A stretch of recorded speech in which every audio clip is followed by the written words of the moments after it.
Good evening, everyone. Thank you so much for joining us tonight on Soul School Sojourn. And class is in session. As you all well know, your teachers are also your students. You are the teachers, you are the students. We're all in this together in this thing called Soul School. It's been a trying week. I know it has been for you too, Jeff. You had a big upheaval in terms of moving a child to another state. Yikes. See, that is for me, that's just another reason not to, feel the need to breed. And I was very fortunate in that respect. I'm just much better with dogs and cats. But I thought a lot this week, and we were touching base while you were down south, and you were actually further south than I am now. So that felt a little strange coming out of Michigan, but when you sending me pictures of palm trees, I do feel like I'm in an alternate universe, just so you know. Yeah, right.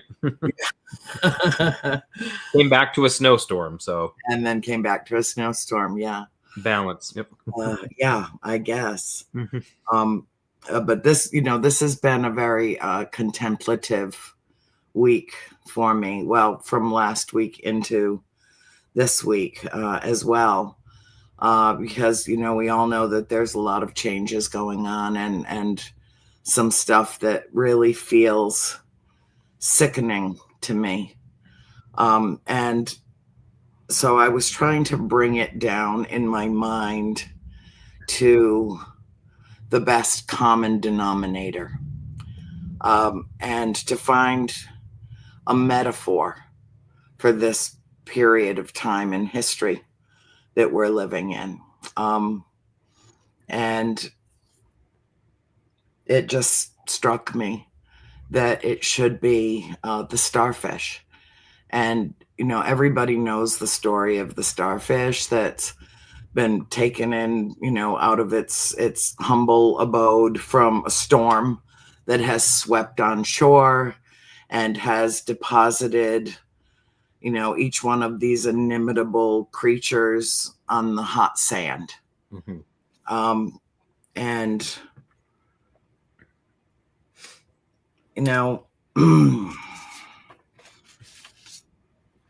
their survival, most of them dry up and die because they lose their ability. If you see film footage of starfish as they, tumble across the sand on the bottom, on the ocean floor, they are the most graceful, gentle creatures. They move with such ease and grace.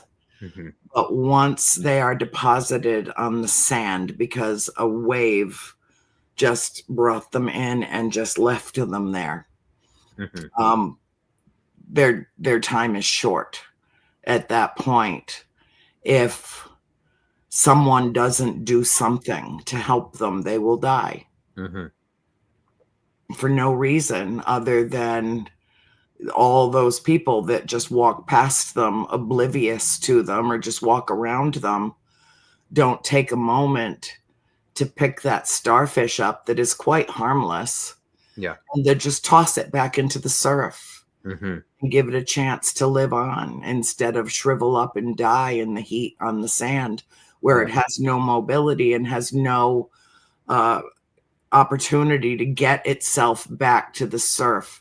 And while I was thinking about it, I was looking at some pictures, and Bill, if you would be so kind to put one of the photographs up. Yes, thank you, honey. They are such beautiful things, on this planet. They're just lovely. And, there they are, hoping that they'll survive until the tide comes in. And thank you, Bill. And maybe sweeps them back out. Or for those of us that are walking the beach, that have that feeling of empathy, that have that feeling of, oh my God, what if that was me? That just take a moment to reach down and just scoop that creature up Yeah. and lay it and place it into the surf and then just watch it swim out to sea. Yeah. You know, I mean, why does it have to be a whale that needs 40 people to a beached whale, that needs 40 people to get it back out, or 50 people because it weighs so much? Is it because it's bigger? Because it's just more obvious? Or is, the humble little starfish somehow less important? I don't think so, personally. And I was thinking about it, and I called them inimitable because they're each unique and they can't be duplicated. And no two of them, like fingerprints, our fingerprints, no two are alike. They're that individualized. They're that unique on the planet. And so even though they all look alike at first glance, where have we heard that phrase before? Oh, they all look alike. Well, no, they really don't. Really, they're individuals. They can't survive without our help. And I don't know if they have the kind of consciousness that would perceive that helping hand as some kind of divine intervention on their behalf. I doubt it. I think that once they feel the water around their bodies and can move again, that they're just maybe grateful to be back in the water and getting on with their lives. Nor do I know if, as they're laying on the sand and slowly dying, if they're aware of their own mortality, or how close they are to perishing. If they have some element of consciousness to them, we don't know that. But they have a circuitous existence from the ocean to the sand, and then if they're lucky, back into the ocean. And in a lot of ways, we have a circuitous existence, very similar to their own. And, if someone is just cognizant, not, walking past them oblivious to their existence, but cognizant of the stress that little creature might be in at that moment, and takes them and picks them up, I think that not only do we do right by the starfish, we do right by ourselves. We do something whenever we do something to help another, we're really helping ourselves and we're feeding our soul. And I really do believe that that's part of our reason for being here, is to help each other.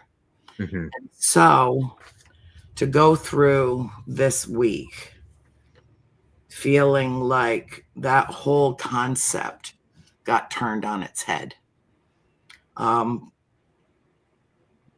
really made me think about this. And so I'm not trying to stir the pot. I just want people to think about this way, just for a moment. Okay. This drug right here, this drug comes in a pack, and it's hard to open. And inside it, I have to take these pills every day. This is chemotherapy in pill form. It's what it looks like. And each one of these is a very hard plastic cover, and the back has a very thick binding. And after you break them out of their pack and ingest them, then you're supposed to go wash your hands because you're radioactive. So they want you to get the radioactivity off your hands, but you're supposed to eat it. So, and that's what I do every day.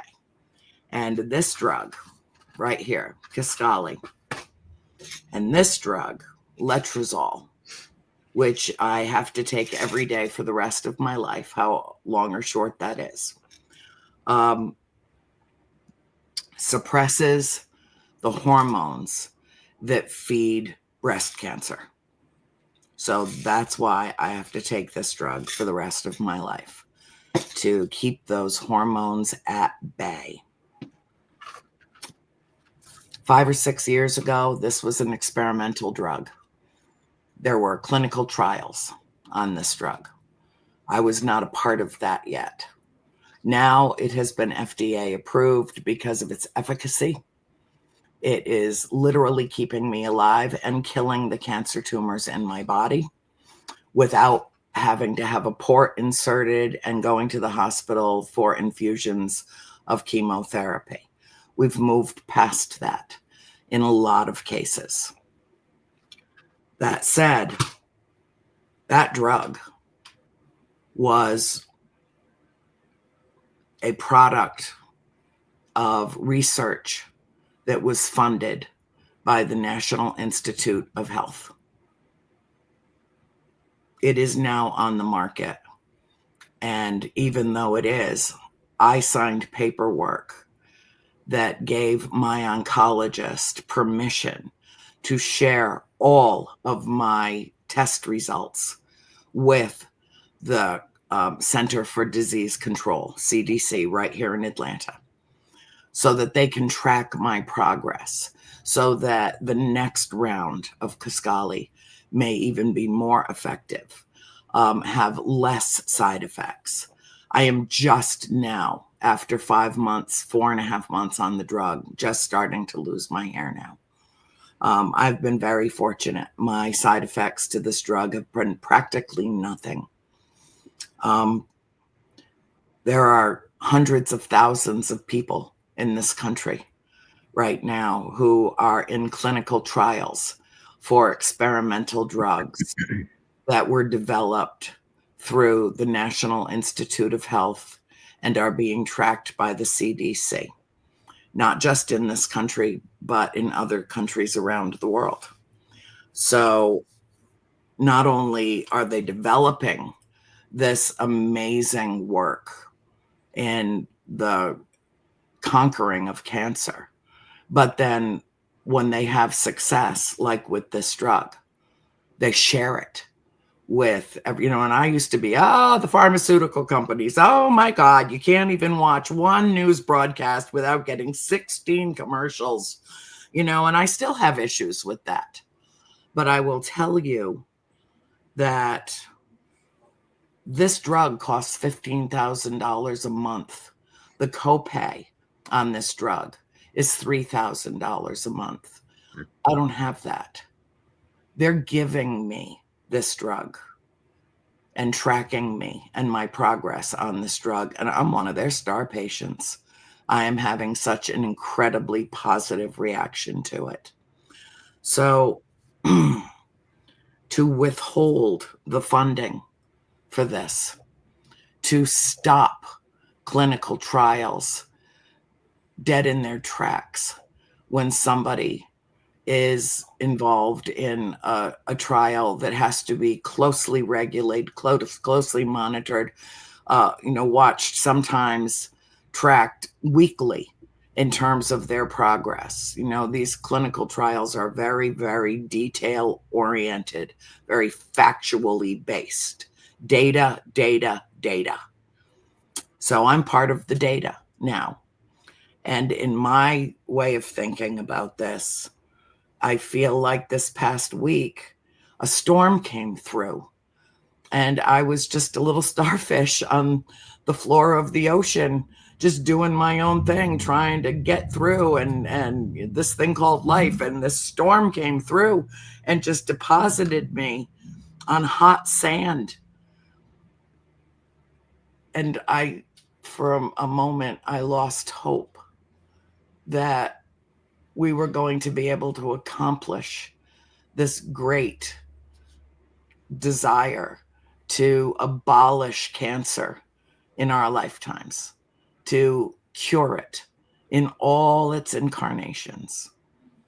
And there is a drug right now that is being developed that shows great promise And I know that this is hard to believe, and I can give you all the data on it. But it is in trials right now and in lab animals. It is curing breast cancer in these animals with one shot, one injection, and all the cancer dies, just liquefies and dies. And the tumors shrink away and they go away, and there's nothing left. And that's what they're working on right now. And we came within a hair's breadth of having all of that suddenly, inexplicably, and unilaterally canceled with the stroke of a Sharpie. And I have to tell you how hopeless and how helpless and how frightened I was that we, the scientific community, the medical advancement community, the people who are doing this research, who were told to shutter their doors and close down their labs like that's an easy thing to do, and stop all of their experiments, which null and voids all of the experimentation. You can't go, from A to Z and stop at J and think that that trial is going to have accurate factual information at the back end of it if it is stopped right in the middle. And it created a great, to our credit as a society, a great uproar. I spent 3 hours on the phone that morning after an executive order was signed to just basically shut it all down, just stop it all, end the funding, retract all of it. I spoke to both of my senators, one of my representatives, and left a message at the White House. And I haven't been arrested yet, so that's a good thing.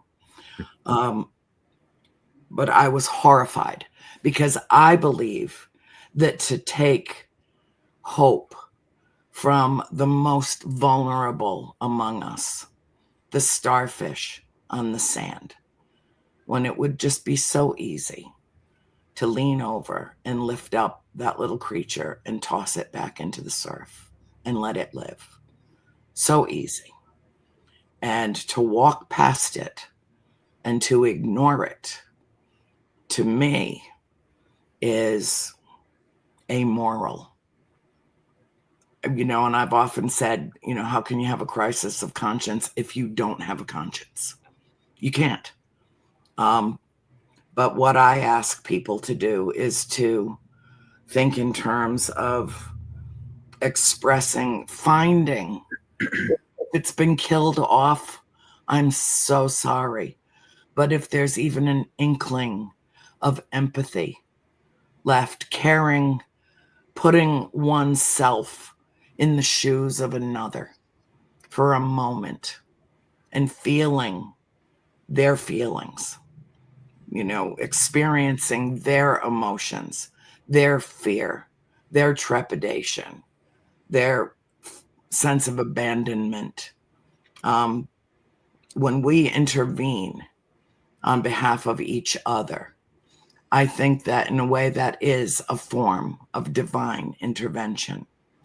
And so for everyone out there that picked up the phone and registered a complaint or an objection about such a unilateral, sweeping decision being made with absolutely, obviously no forethought, no planning, no adjustment made, with nothing but, this is my wish list, I want all this money back, swoosh.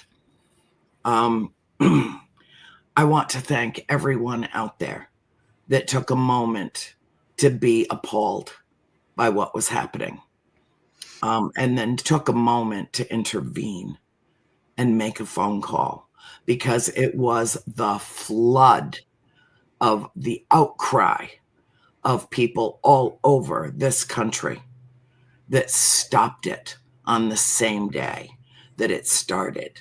And the bulldozer got put in reverse and removed from the beach before it had a chance to crush every starfish that was stranded in the sand. And that is all I have to say about that. And if somebody wants to accuse me of being political, guess what? The whole world is political. Let's just look at it for what it is. And with the changing of the guard came a changing of attitude. And, you know, I count. I look at Congress arguing over who should or should not have any particular role at, you know, NIH or FBI or this one or that one or the other. And I sit there and I look at them and I think, I pay your health insurance. You have the best health insurance in the world. All of you do have the best health insurance in the world. And I pay for it. And you pay for it. And we all pay for it. Mm-hmm. And then have the audacity to talk about how to cut Medicare and Medicaid and Social Security so that that safety net for the least among us, the most needy among us, the elderly population, the chronically ill, those fighting a dread disease like cancer, have just a modicum of hope. And for anyone out there that's willing to strip that away, I say they do not belong in any position of power where they can do that kind of damage to the people that they swear to uphold and defend, along with a constitution that they ignore. So that said, I open the floor to you, Jeff. Yeah. My throat is raw tonight. So please pardon me. I've been sneezing all day. I don't know why. But it is a side effect also. Sneezing, for some reason, is a side effect of this drug. So if I sneeze, pardon me, I did bring my tissues. Yeah. Me, in case I cried or I sneezed or leaked in any unseemly way. Okay. My throat is I'm getting over strep throat myself, actually. So I was sick on the last show, and that's kind of what was going on with me. So yeah, aren't we a pair, huh? I know, right? The only good thing, I'm getting past the stage right now where I can shift into like a deeper, like Barry White voice. Now I'm just at the part where it's scratchy. So, but there were a couple days there where I could be like, you know, I could look at my wife and be like, "Hey, baby," you know, it was pretty great. Hey, but baby. I can't. I'm not there now. So I won't do that. Well, Andrea, not live on TV anyway. No, not live on TV. But Andrea, my dear friend, I'm sorry for the hopelessness you felt this past week and for everything you went through with all that. And, yeah, the stress was awful. Yeah. Awful. I didn't know whether to sob or to scream. Yeah. So I did some of both. Yeah. And that's what you got to do sometimes, both to yourself and to whatever ears out there are listening. That yeah. So I'm sorry, and my prayers were definitely with you this week, despite everything that was going on. But I know, I knew you knew what I was going through, and because I made it very clear to all of my circle, you know. Yeah. Yeah. And it's not that I didn't in some way expect it. I just didn't expect it so soon and without any thought being put into it, or you know, maybe we can trim here and trim there. Maybe there's a duplicate study that we could combine, you know, to look at this in a way that, you know, maybe cuts some costs, but doesn't throw the baby out with the bathwater. Sure. You know, well, and I think the starfish illustration is really just a perfect, or the metaphor it's a perfect metaphor for this, you know. I mean, because I don't care if somebody's left or right or center. What we do when we decent it counts for a lot. Being a decent human being counts for so much. Yes, because when we think only through the filter of ideology, right, which is always binary, even middle of the road, even nonpartisan is still binary, whether it just is. When we think in those terms, we think in terms of systems, right? Which means we're zoomed out so far that we don't see the individual pixels, let's say, that make up the picture that we're looking at. We zoom out so far, all we see is a blob of whatever it is we want to perceive it as being. We slap a label on it and we want to wage war against a system, whether someone's on the left or on the right. When we think only in terms of ideology, we see systems, not people who maybe don't even make them up because maybe they're not all that passionate, but maybe there's just an issue or two here and there that cause them to cling on to it because we're given a binary and we're told these are all you have to choose from anyway. So of course, but then we wage war against everyone who's attached to that system, forgetting that this system is made up of people, right? Or and that's what we do. We forget that this beach is full of starfish. We zoom out so far, we don't see the starfish that's dying on the beach. We don't see that because we're zoomed out so far. All we see is the system that contains these things. And we don't realize that when we wage war against a system, rightfully or wrongfully, whatever, when we do, everyone who's attached to it suffers. And that's just the problem. Chesterton called it, and this might not have been exactly what he had in mind, but it's how I like to think about it. He talked about the war between the microscopist and the telescopist. The telescopist looks so far out that he forgets the nearness of things. And the microscopist looks so deep down into the system that he forgets the vastness of things. And one loses touch with reality by looking too close. The other loses touch with reality by looking too far out. And when we wage war against systems, we're looking at the, we always say, look at the big picture. Sure, look at the big picture. But don't forget the big picture is made up of tiny little brush strokes. Yes. And every one of those brush strokes has a heartbeat and a consciousness and a life and a family and value. Yes, obviously. And then sum it all up with value. They have memories of childhood. They have they're a life, and that life matters. And it's like,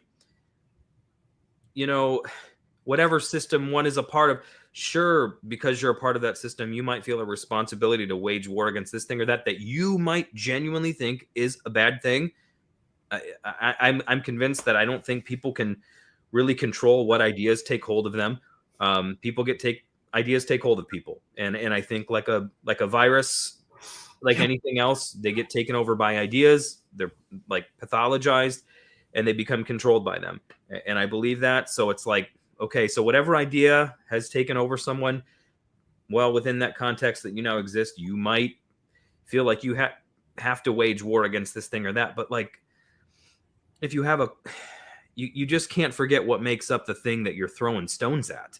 You know what I mean? It's like, you hate this house on your block. You think it's ugly. They don't keep their lawn right or whatever. And so you're going to burn the house down because it's an eyesore. And it's like, well, there's a family that lives in that house. You know what I mean?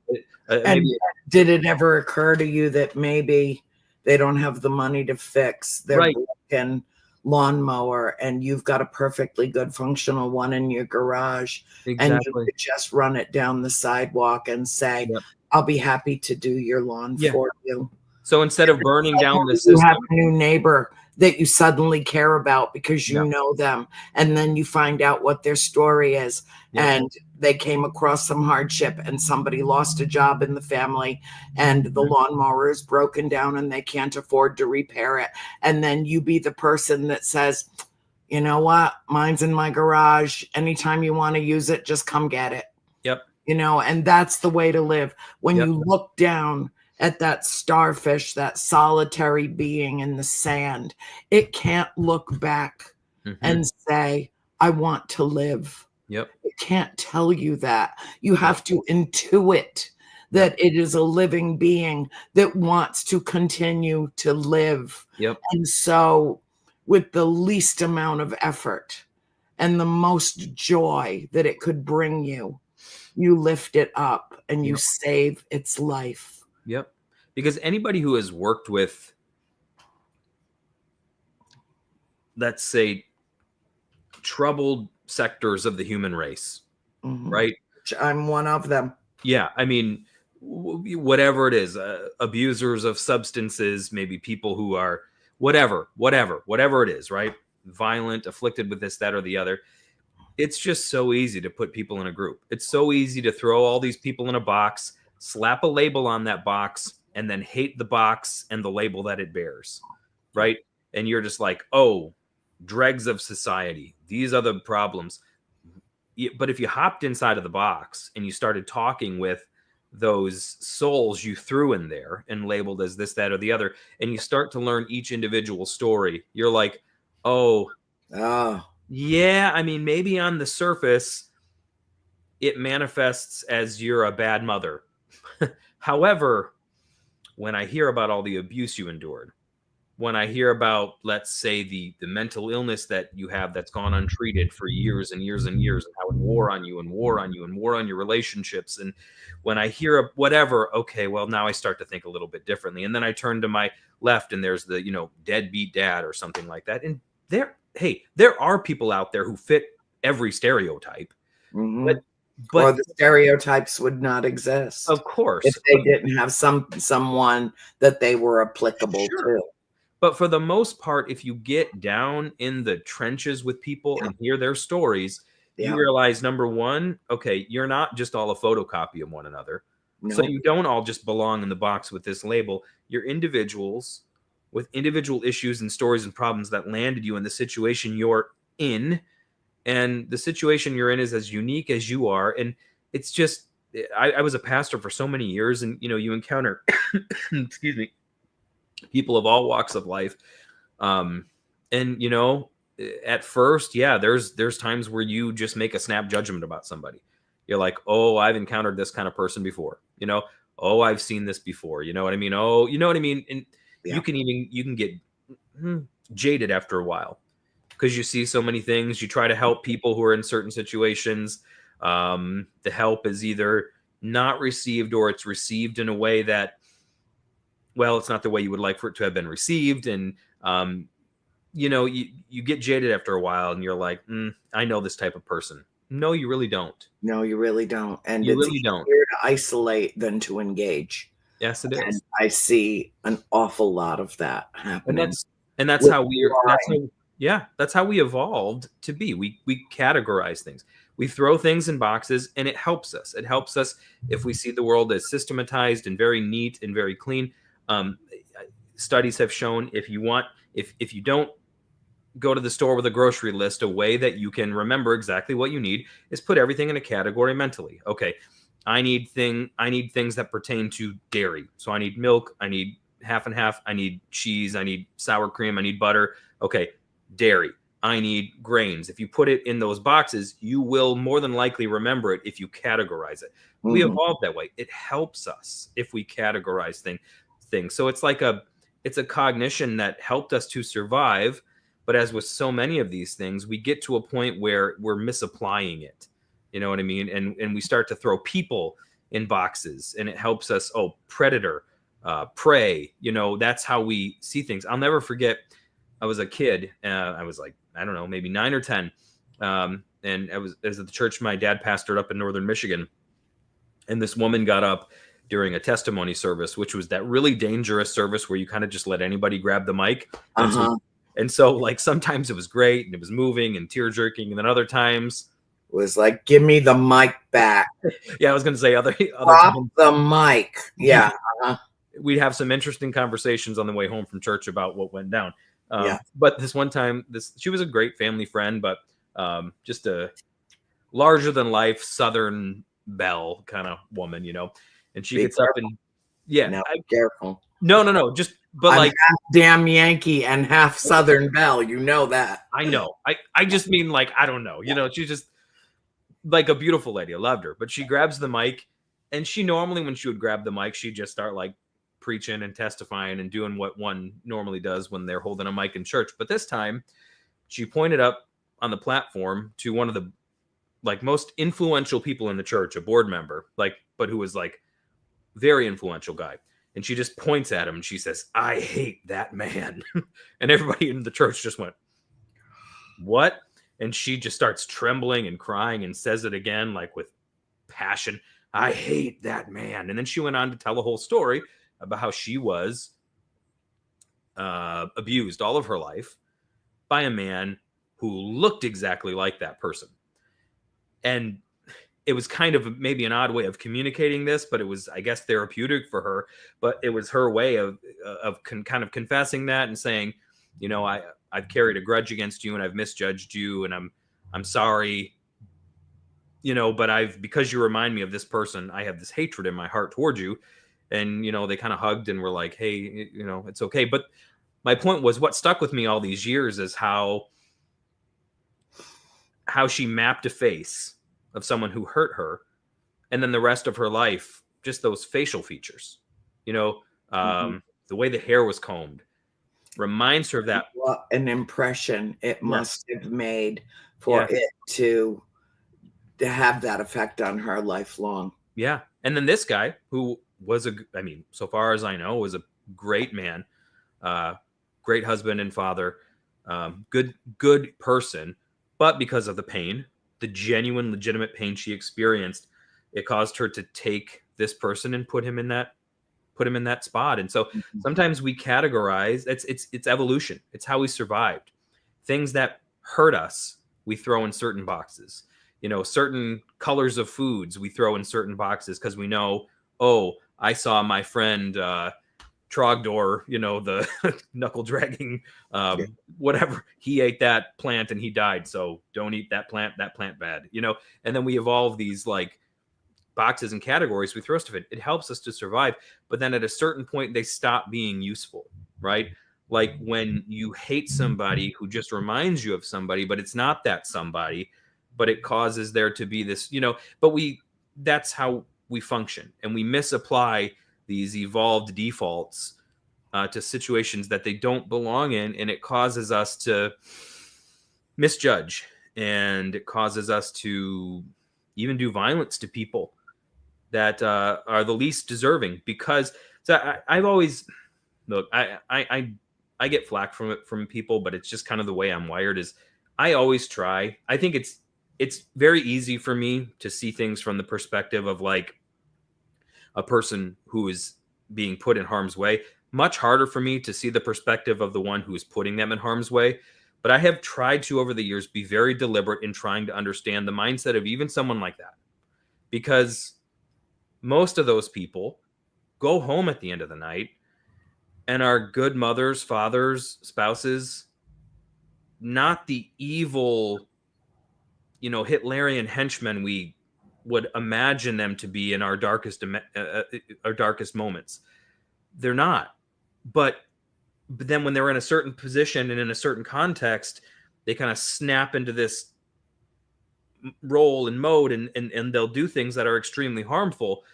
Well, it's because it's survival. They think this is what they have to do. Or maybe like the lady who stands up in the testimony service and says, "I hate that man. It reminds me of somebody who hurt me." Maybe there's even, you just don't know why people are the way they are.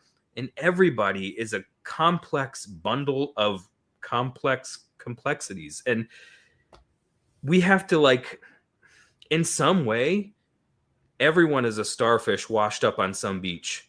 Yeah. Even the We're all people stranded here. All we of us all are.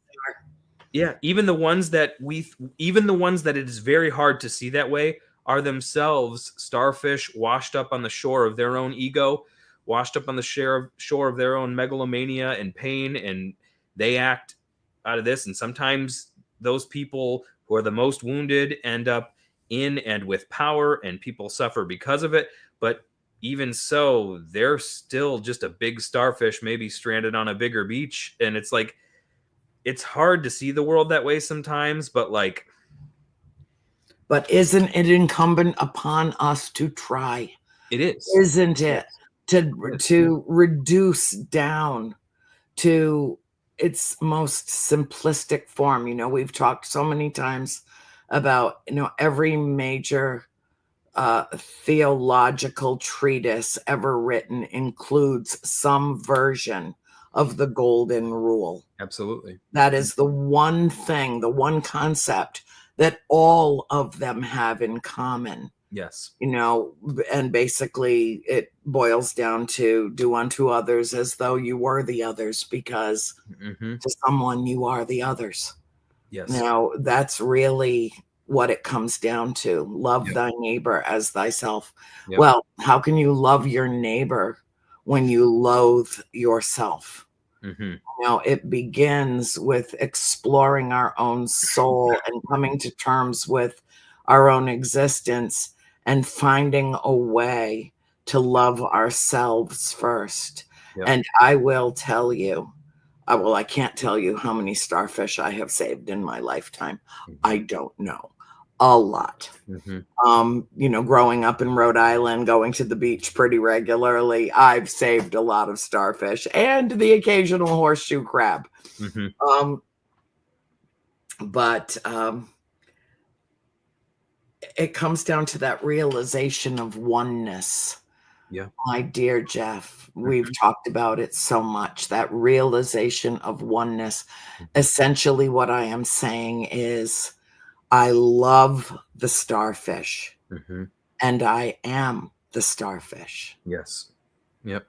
And that's, the great saints, there are so many quotes that you could distill down to, he who helps the poor helps himself, because that really is the secret, or the poor, or the one who's in need, that when you help someone, you really do help yourself. But then there's the beautiful mystery of that, while there's union, there's also just enough illusory separation that causes us in this simulation to perceive ourselves as being separate from one another, so that it isn't just a selfish act of directly helping myself, but a stepping outside of myself and helping another, that then all of a sudden I realize, oh, in helping the other, I did help myself. So I am the other and the other is me.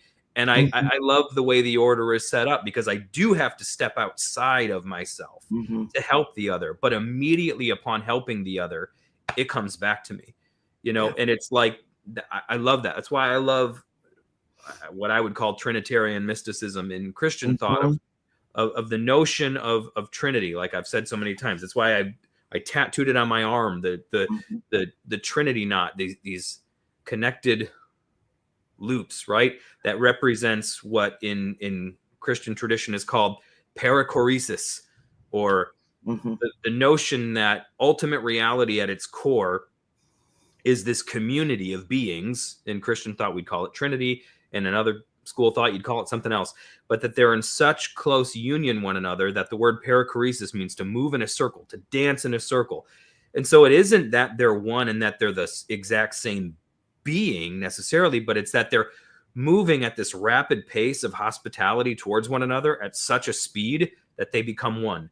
Like the fan blade that we all stare up at and contemplate at night, that it spins so fast it becomes a disc. Right? But it's the movement of it's the movement towards the other that makes the thing one, in a sense. And so it's kind of like, if that is or if that's what ultimate reality is, even if you just want to use it as a metaphor, if you boil everything down and you zoomed in close enough, that's what you would see. That movement, right? That the divine is a community that serves one another at such a rapid rate that it's stable oneness. Right? If that's what's at the core of everything, it means that as it moves outward, that you and I are the continuations of that. And when we move in that same direction, we are completing the circle. We are completing the circuit. We are participating in the divine dance ourselves. The every time we serve dance of divinity. Yes. Absolutely. No matter how small the act is. That's why, like Matthew 10, I think it says, even if you just give a cup of cold water to one of these little ones, essentially the kingdom of God has come. It's like the kingdom of God. Like what a vast concept. Right. Exactly. One. But here's the thing. I think that in order for it to be, we use the word altruism, which means to give of oneself with with no expectation of a return.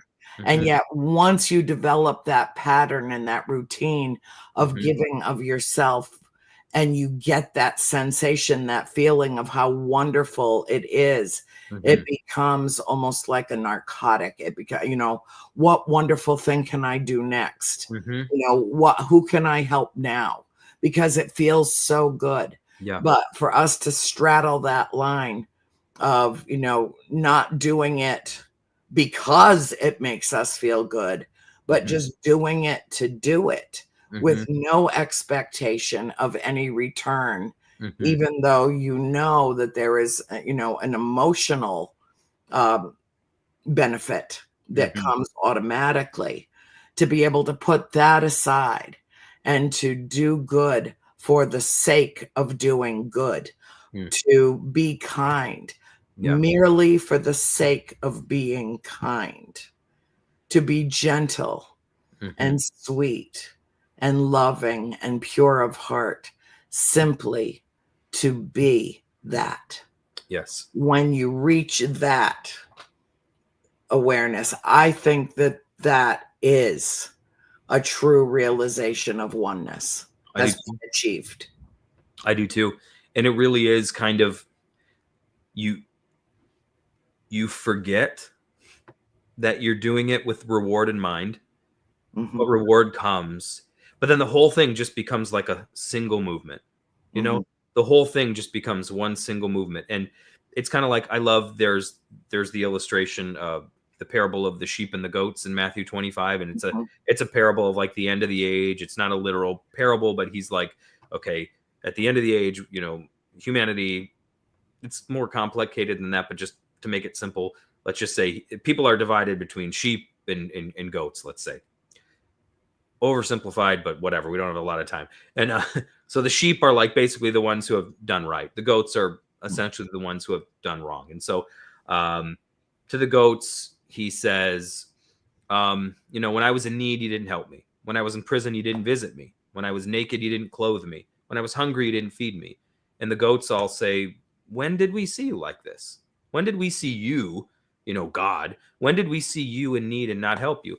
And he says, whatever you have not done unto the least of these, you've not done it for me. But they were very quick to defend themselves. They were like, we didn't, what are you talking about? We didn't do that. But the sheep, on the other hand, he says, when I was naked, you clothed me. When I was in prison, you visited me. When I was in need, you gave to me. When I was hungry, you fed me. And the sheep say, when did we see you in need and do this for you? And he's like, whatever you've done for the least, you've done for me. And so the goats were quick to defend themselves and be like, we didn't neglect you. And he's like, every time you neglected the one who could not pay you back, you neglected me. But the sheep had no consciousness of the fact that they were doing anything unto the divine. They right. had gotten so lost in just the act of living and loving that it had become this flow where they were just doing it and they were reaping the rewards and they were reaping the benefits of living Completely it. unaware. Yeah. But they had to be told, Right. when you do this, you're doing this unto the divine. They actually had to be remembered, whereas the goats were very quick to be like, "Oh no, man, what are you talking about?" I love that illustration, and it's how it's one of the reasons why I've come to see, like, back in my fundamentalist days when the world was very much divided up in between like saved and unsaved, believer and unbeliever, or whatever, that Mhm. I began to see, like, some of my atheist friends um, are more sheep than those who claim to be sheep are, you know, because they have no consciousness of a sense of reward. They Mhm. have no sense of like afterlife or anything like that. They're unbelievers, and yet Mhm. they still live a charitable, loving existence. And then I was looking at other people who are like, claim to be, the righteous of all righteous, and they never lift a finger to help anybody but themselves, And I was like, okay, well, this atheist over here who has no belief whatsoever is very clearly more of a sheep than this person. Yeah. And on that day, that metaphorical day, it would actually be the atheist who would have to be told, oh, here's when you clothed me when I was naked, whatever you did for the least. Whereas it would Mhm. have been the like hyper righteous person who would have had to have been told, no, you missed it your whole life. Yeah. And so it's just one of those beautiful things that there's so many people out there who are completely unconscious of the fact Mhm. that they are living in this flow and doing exactly what we're talking about. And one of the beautiful things that people like us get to do is just tell them what they're already a part of. Yeah. Tell Just them, remind them because I think that we all yeah, do know. it's an inside joke we already It is that know. we already share, but speaking of Yeah. which, I have 2 very good friends, Mhm, Sean and Amy, who came for a visit recently, mhm. and when you brought up the story of the goat, I had to go Yeah. over to the coffee table and get my little goat that they gave me, Oh, nice. Mhm. standing on his little piece of wood, and this is what they gave me to help me with my stress. Are you Mm. ready? Nice. That's an actual screaming goat. Yes. That's what they sound like when they're Yeah. pissed off. Yeah. So, yeah, so, I let him do some screaming for me this week, which was just delightful and Mhm. made me smile. Yeah. Sometimes we have to find our route back across the sand into the ocean, and Yes. when I see the picture of the starfish with just one prong extended and almost touching the water, and I can feel and just looking at the photograph, I can feel the tide coming in Yeah. and wondering how that creature feels. Does it sense the water at the tip of its star? Mhm. Does it long to be back into the water where it can really breathe? Does it crave crawling? T.S. Eliot wrote a beautiful poem, The Love Song of J. Alfred Prufrock, and one of the best lines in the entire poem is, "I should have been a pair of ragged claws scuttling across the floors of Mhm. silent seas." Mhm. If we each take a moment to imagine the silence of scuttling across the floors of silent seas and become one with all that we share and all that we love and all that we know in soul school here on this beautiful planet, Mhm. maybe we will have a deeper appreciation, not only for the planet, but for each other. Yeah. And that is my wish. That is my wish tonight. Thank you, Jeff. Mhm. We're being thrown off the air now. Bill loves us very much, but he's throwing us off the air. Yeah. So, with that, all that I can say is I love you with all my heart. You are the beacon, you are the light. Each one of us has the chance to be that. So, always be the light that you seek. And with that, thank you so much for joining us tonight. Mhm. Class dismissed.